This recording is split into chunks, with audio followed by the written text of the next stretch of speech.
அருட்பெரும் ஜோதி அருட்பெரும் ஜோதி தனிப்பெரும் கருணை அருட்பெரும் ஜோதி. நேயர்கள் அனைவருக்கும் வணக்கம். இதுவரை நம்ம சேனலை சப்ஸ்கிரைப் பண்ணாதவங்க மறக்காமல் சப்ஸ்கிரைப் பண்ணுங்கள். பக்கத்தில் இருக்க பெல் பட்டனை கிளிக் பண்ணுங்கள். ஆல் என்ற ஆப்ஷனை கிளிக் பண்ணுங்கள். நம்ம பப்ளிஷ் பண்ணுற ஒவ்வொரு வீடியோவும் நோட்டிஃபிகேஷனாக வரும். உங்களுக்கு நேரம் கிடைக்கும்போது நம்ம பதிவை பார்த்து தெரிஞ்சுக்கலாம். நமது நேயர்கள் அனைவரும் நமது ஒவ்வொரு பதிவையும் உங்களுக்கு தெரிந்த உற்றார், உறவினர், நண்பர்கள் மற்றும் சுற்றத்தார் அனைவருக்கும் பகிர்வோம். Keep supporting us. Thank you for your wonderful continuous support.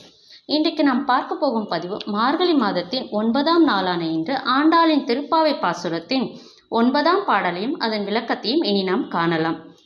சூடி கொடுத்த சுடற்கொடி தொல்பாவை பாடி அருளவல்ல பல்வளையாய் நாடி நீ வேங்கடவருக்கு என்னை விதியென்று இம்மாற்றம் நாங்கடவா வண்ணமே நல்க. அதாவது பூமாலைகளை முதலில் ஞானிந்து அழகு பார்த்து பிறகு ஸ்ரீவில்லிபுத்தூரில் உள்ள இறைவனுக்கு கொடுத்த ஒளி வீசும் கொடி போன்றவளே, பழமையான பாவை நோன்பு கூறிய பாசுரங்களை பாடி அருளியவளே, பல வளையல்களை அணிந்தவளே, திருவேங்கடத்தில் கோயில் கொண்டுள்ள இறைவனுக்கு என்னை தருக என்று நீ ஆராய்ந்து கூறினாய். நீ கூறிய சொல்லை நாங்கள் மீறாத பாவை நோன்பு நோர்க்க அருள் புரிவாயாக. ஆண்டாள் திருவடிகளே சரணம் என்று கூறி திருப்பாவை பாசுரத்தின் 9ஆம் பாடலை இனி நாம் காணலாம்.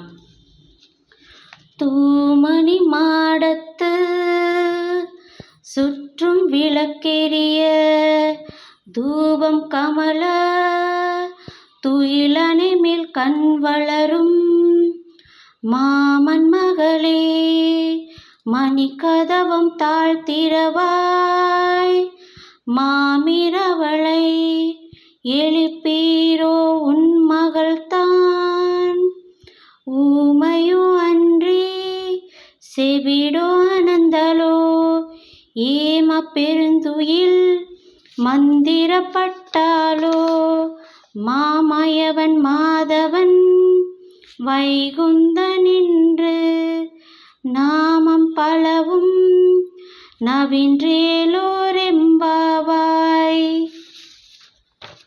தூய்மையான பிரகாசமான மாணிக்க கற்களால் கட்டப்பட்ட மாளிகை. அதை சுற்றிலும் விளக்குகள் எரிகின்றன. அந்த மாளிகை முழுவதும் மனம் வீசும் புகை கமழ்கிறது.